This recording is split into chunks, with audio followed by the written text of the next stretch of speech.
I remember when I learned that Maryland was going to head to the Big Ten, and I could not believe it. Charter member of the ACC, leaving that felt like a lot.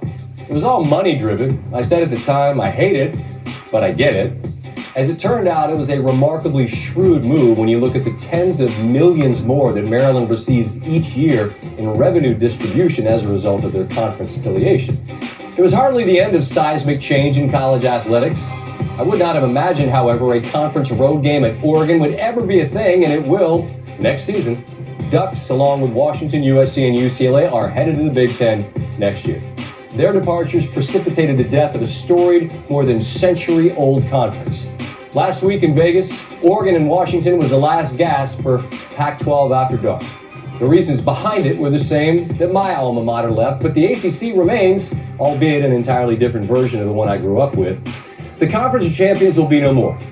Thankfully, not everything is dying with it. Before the Apple Cup this year, Washington and Washington State announced that traditional game would continue through at least 2028. And Wednesday, John Canzano reported the Civil War will as well. The matchup between Oregon and Oregon State, like the Apple Cup, is a game college football simply has to have.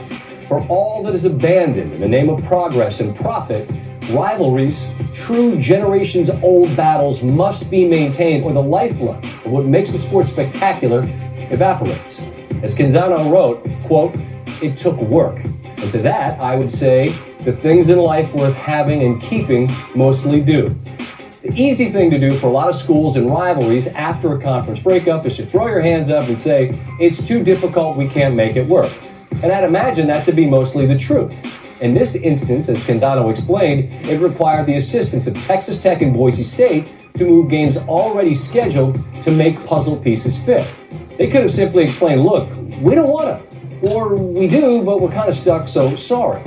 But that's not how it went. So the Civil War continues, and to those who did the work behind the scenes to ensure it will, I salute you.